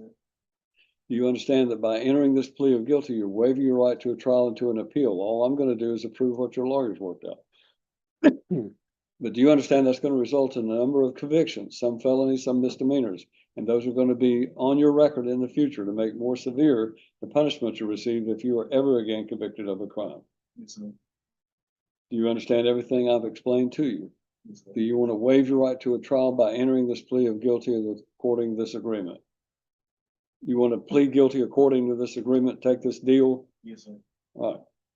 Do you understand that if you plead guilty, the court of the state could ask you questions about these offenses? And if you answer these questions under oath on the record in the presence of your lawyer, your answers may later be used against you in a prosecution for perjury if it turns out you were lying under oath. Yes, sir. Is your decision to plead guilty today voluntary? Yes, sir. Anybody forcing you to do this against your will? Yes, sir. You understand I can't accept your pleas unless I'm satisfied that there is a factual basis for them, that you are in fact guilty of these charges. Yes, sir. Then are you guilty of these charges that you are charged, that you're pleading to? Yes, sir. Tell me what happened. Tell me what happened that led you to be arrested. was going to Garfield, pick somebody up. And on the way back, I got scared and ran away. Okay. There was a reckless endangerment. Was that because you were driving really fast? Yes, sir. And then there's a aggravated assault on a police officer, law enforcement officer. What happened with that? I got scared and ran into him. You ran into him? Yes, sir. Okay. And that's where the vandalism also comes from? Yes, sir. Okay. State have anything else they want to add in the way of proof of evidence? There you go. Are you satisfied with your attorney's services? Yes, sir. Feel like Mr. Rudd has done a good job of representing you competently? Yes, sir. Mr. Rudd, do you know of any reason he should not enter these pleas? Then Avery Johnson, in docket number 2025 CR 18, upon your plea to count one, I find you guilty, sentence you to 2 years, Tennessee Department of Corrections. That will be suspended to probation after you serve 30 days with credit for time served. Fines and costs are waived. Your license to drive is suspended for 1 year. In count 4, you're found guilty, sentenced to 2 years, Department of Corrections as a range 1 offender, suspended to probation in order to pay a $50 fine and costs, concurrent with count 1. Count 5, you're found guilty of aggravated assault on a law enforcement officer, sentenced to 5 years, Tennessee Department of Corrections, and that will be suspended to state probation after you serve 90 days in custody with credit for time served. Your fines and costs are waived. This will be concurrent with counts 1 and 4. And in count 6, you're found guilty of vandalism, sentenced to 2 years, Tennessee Department of Corrections, suspended to probation after you, suspended to probation in order to pay court costs. Fines are waived, and you're ordered to pay $1,700 in restitution to Tennessee Highway Patrol. These will all be concurrently. The remaining cases are dismissed. He needs to probably see the probation officer before he exits the building today. So, Thank you, Honor. thank you.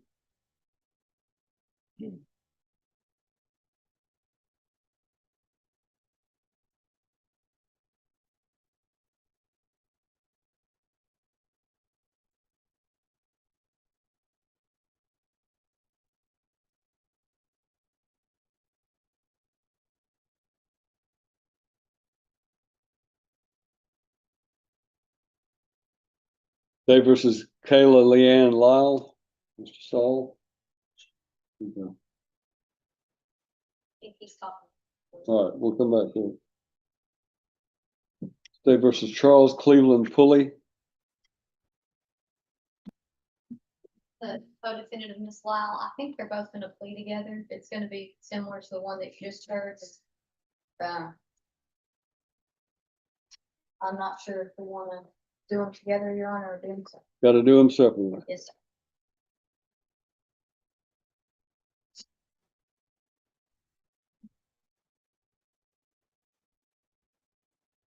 Fully raise your right hand, please. Let us be, let you be placed under oath.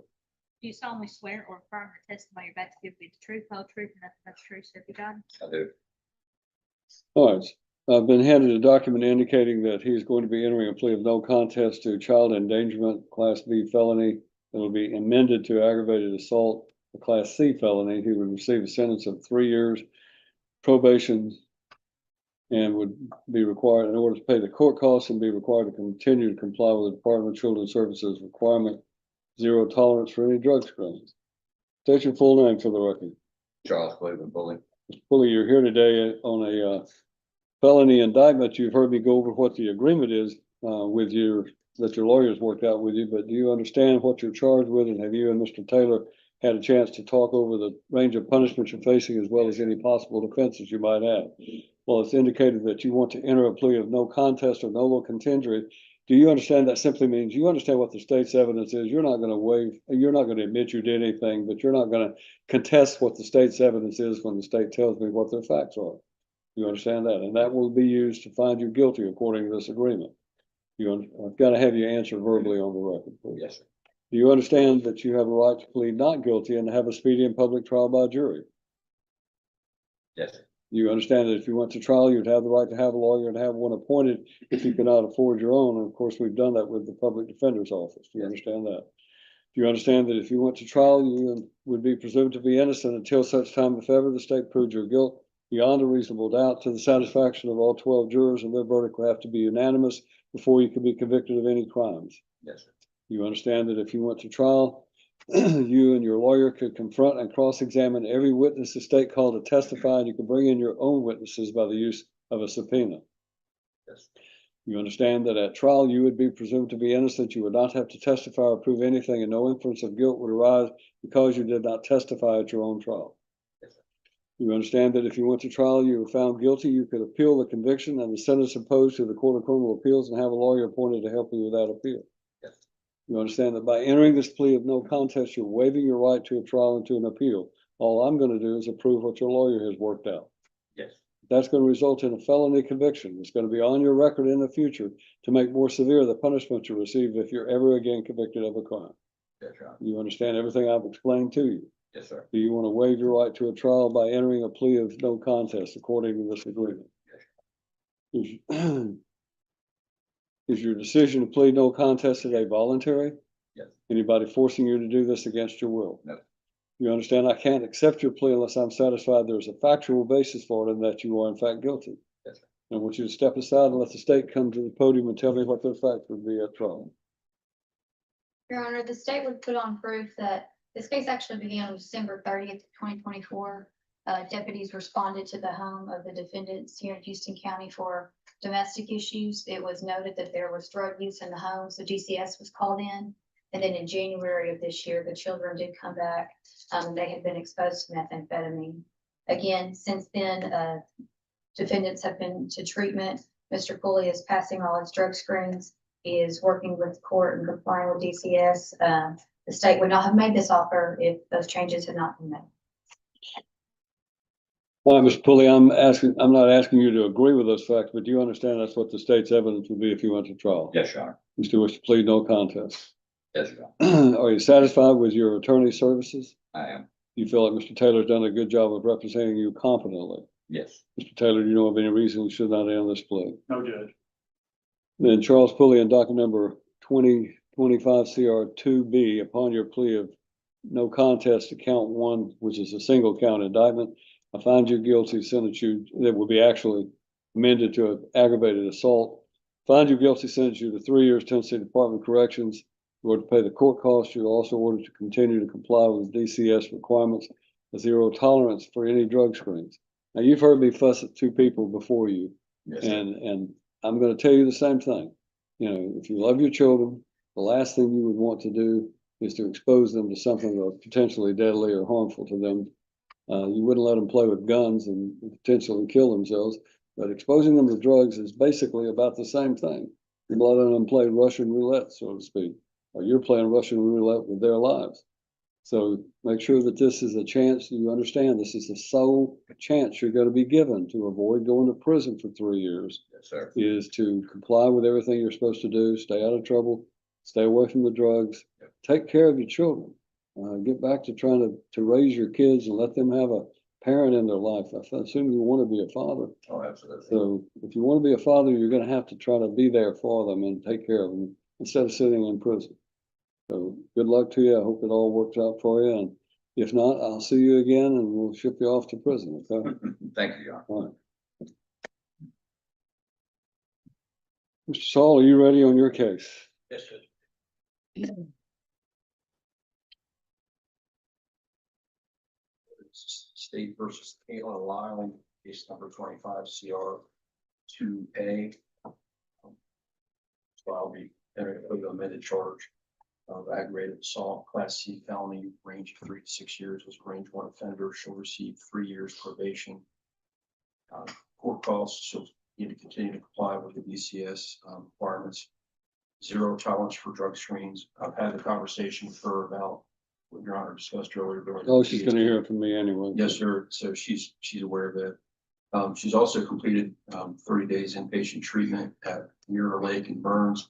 She was going through outpatient treatment when she was arrested on this. She's hopeful to be able to resume that. She also has pretrial jail credits from March 8th of this year through today's date, Judge. And be no contest plea. All right, raise your right hand, Ms. Law. Do you solemnly swear or affirm the testimony you're about to give with truth, whole truth, nothing but truth, so help you God? Are these four people somehow related, or are they just completely independent of one another? They are independent, Your Honor, and I understand it. Like I told, as I said earlier, I normally would not do this, but they are doing so well in their programs. I'd like to see that continue, and if not, then they're done. Just let you step in front of that microphone and state your full name, Ms. Law. Kayla Leanne Law. Ms. Law, you're here today charged with an indictment of failure to protect or actual exposure of your children to drugs, which resulted in a charge of child abuse or neglect or endangerment, being amended to a charge of aggravated assault, and you're being given a sentence of 3 years. But have you seen or been shown a copy of the original charges? You and Mr. Saul have a chance to talk them over and discuss the range of punishments you're facing, as well as any possible defenses you might have. Yes, Your Honor. Well, it's indicated that you want to enter a plea of no contest. What that simply means is you understand what the state's evidence is. You're not going to admit you did anything wrong, but you're not going to contest the state's evidence. And they're going to tell me what their evidence would be. And that's the evidence I'm going to use to find you guilty according to this agreement. Do you understand that? Yes, Your Honor. You also understand that you have a right to plead not guilty and to have a speedy and public trial by jury. Yes, Your Honor. Do you understand that if you went to trial, you would have the right to have a lawyer and have one appointed if you cannot afford your own? You Yes, gotta Your Honor. answer out loud. Do you understand that if you went to trial, you would be presumed to be innocent until such time, if ever, the state proved your guilt beyond a reasonable doubt to the satisfaction of all 12 jurors, and their verdict would have to be unanimous before you could be convicted of anything? Yes, Your Honor. You understand that if you went to trial, you and Mr. Saul could confront and cross-examine every witness the state called to testify, and you could bring your own witnesses in by the use of a subpoena. Yes, Your Honor. Do you understand that if you went to trial, you would be presumed to be innocent? You would not have to testify or prove anything, and no inference of guilt would arise because you did not testify in your own trial. Yes, Your Honor. You understand that if you went to trial and you were found guilty, you could appeal that conviction and the sentence imposed to, and you would have the right to have a lawyer to help you with that appeal. Yes, Your Honor. You understand that by pleading no contest, you're waiving your right to a trial and to an appeal. All I'm going to do is approve what your lawyers worked out. Yes, Your Honor. You understand that's going to result in a conviction, and that conviction is going to be on your record in the future to make more severe the punishment you receive if you're ever again convicted of a crime. Yes, Your Honor. You understand everything I've explained to you? Yes, Your Honor. You want to waive your right to a trial and to an appeal by entering this plea of guilty, Yes. or no contest, I'm sorry. Yes, Your Honor. Is your decision to no contest, to plead no contest, voluntary? Yes, sir. Anybody forcing you to do this against your will? I may have said this already, but do you understand this is going to be a felony conviction on your record in the future that will be there forever? You Yes, Your understand that? All right. You understand I cannot accept your plea unless I'm satisfied there are facts to support it and that you are in fact guilty of this charge. Yes, Your I Honor. want you to listen as the state comes to the podium and tells me what the facts were, even though I've heard these same sad facts time and again this morning. I'm going to hear them again because we're making a record so that if anything comes up in the future and you violate your probation, no question about the fact that there was a factual basis for this. You understand that, General? Your Honor, in December of 2024, Houston County deputies responded to the defendant's home in Houston County for a domestic situation. They noticed that there were drugs in the home with the children. DCS was called in, and in January of this year, Your Honor, the results came back that the children had been exposed to drugs. All right, Ms. Lyle, this is the fourth case that I've dealt with where children have been exposed to methamphetamine. And all I can tell you is that it is absolutely ridiculous that a parent would expose their child to something that could be potentially deadly to them. Children don't have an excuse. Mr. Saul says he's told you what I was going to say. I'm telling you, your children didn't have a choice in whether or not they got exposed to methamphetamine. But you had a choice. You and your husband had a choice, or the father of these children had a choice. And you made a choice that puts your children at risk, put them at risk and expose them to a drug that they didn't intend to and they didn't probably want to be exposed to. And what that means is that's no different than giving them a loaded gun to play with or letting them go out and run in a busy highway and play around knowing that they're potentially gonna get run over by a car. That would be bad parenting. The same thing applies to you using drugs around your children. So I'm not gonna go any further into detail over what I've already said, but I'll tell you this. There are a few things that I take more seriously than people who abuse their children. And that means that if you do something to violate your probation, you don't complete your rehab, you don't do what you're supposed to do. Well, your rehab's not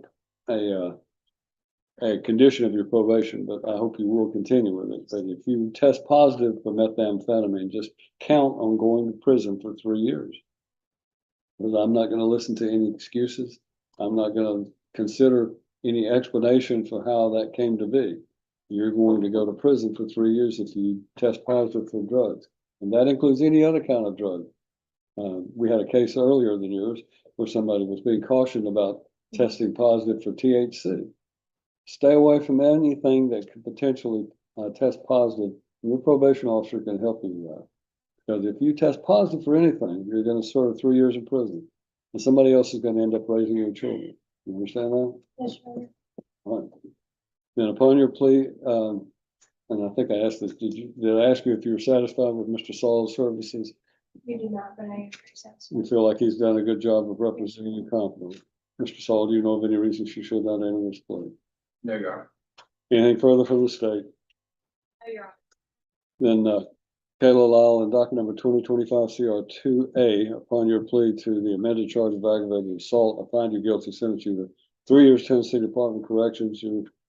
That will be suspended to state probation. You are to comply as a condition of your probation with the Department of Children's Services handling of this case. You also have zero tolerance for drug screens. You have completed a 30-day inpatient treatment at Mirror Lake in Burns, Tennessee, and I'm sure that's part of the state's consideration for giving you this break. But good luck to you. I really hope that I don't ever see you in court again. Okay? Thank you.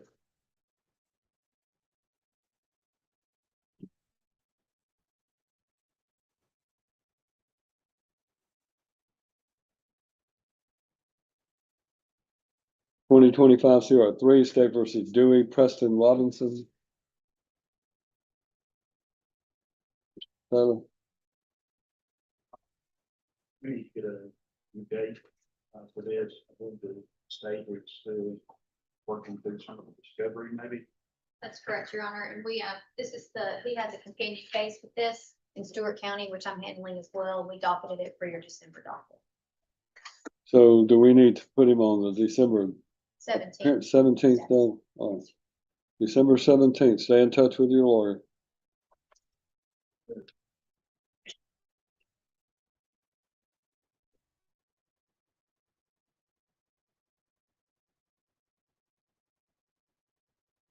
All right, we're going back to the second calls. Anybody who has a second call that I've not, we dealt with Miss Carla, is it correct? State versus Reynaldo Baez.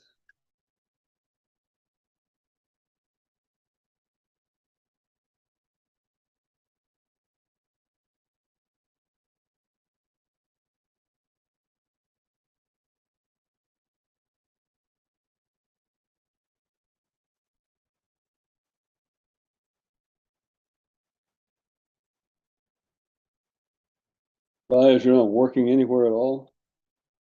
How are you able to live if you're not working? My wife works. I take care of kids. Where does she work? Cash express.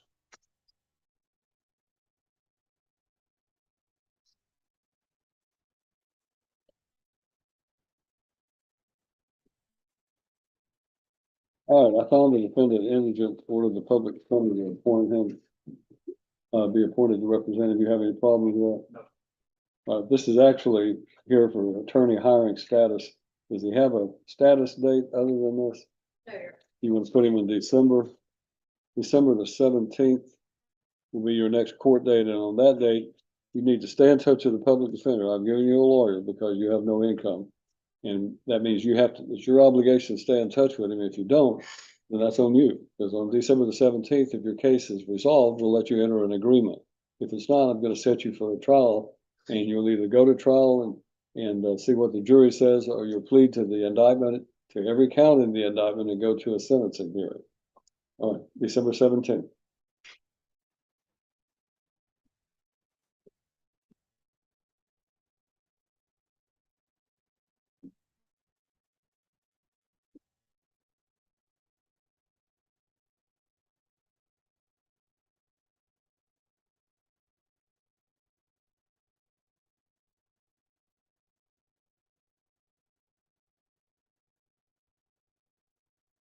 Anybody in the courtroom who has a case that I've not called or dealt with?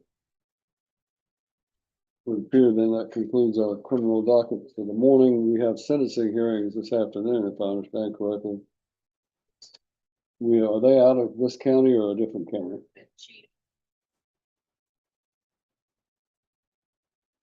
Who's coming in on Zoom? Well, we can talk about it. Pardon? Okay.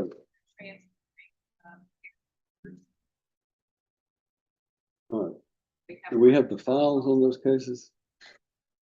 Okay. All right, we'll stand in recess for lunch then until, is it 1:30 when we set the sentencing hearing? 1:30. All rise. Yeah.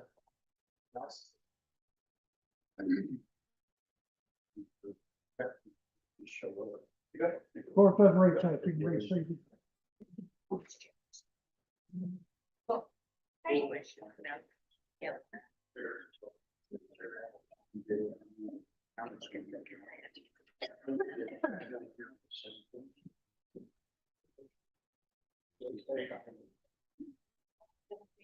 Yeah, this one.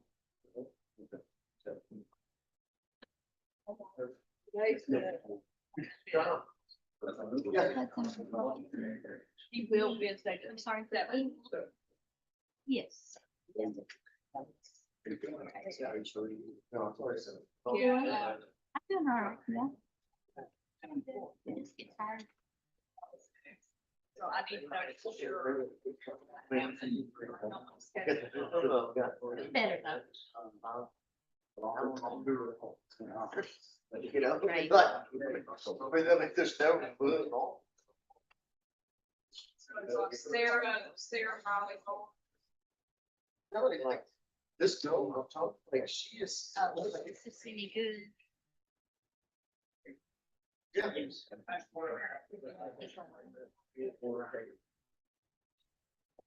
Exactly. No, it's not. Yeah. It's all it's credibility. Yeah. Exactly. Yeah. So I'll be ready to go the way. Yeah.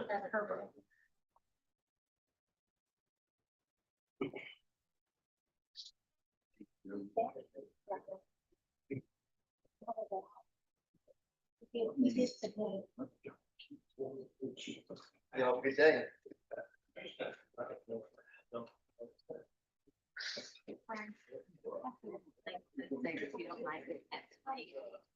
Hang on.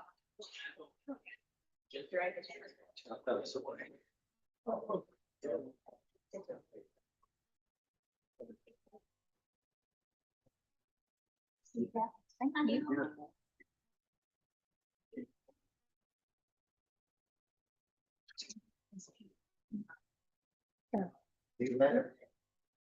So he actually takes how much I have her hair, and the mother has no hair.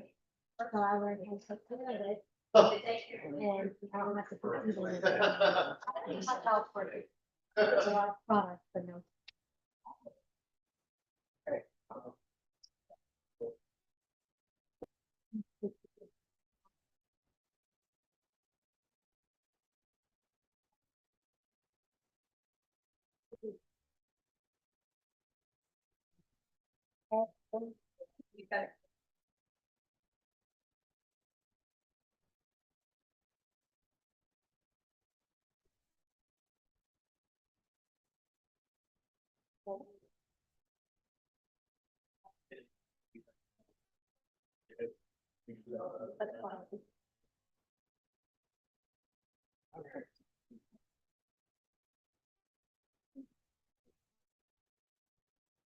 He said he'll come back out off the bench. Thank you, dear. Do I need to be here? One of them? We just, Oh, line of people with signatures. oh.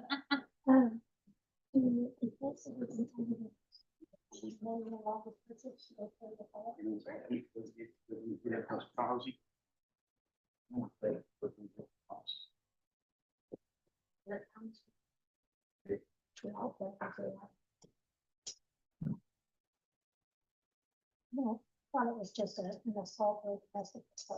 No, it's all. That's the right vote. That's the right. Hold on. Was it an R? Set form around the end.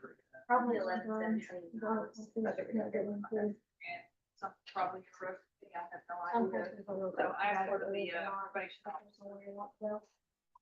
11, 17. Yeah, for these competitions.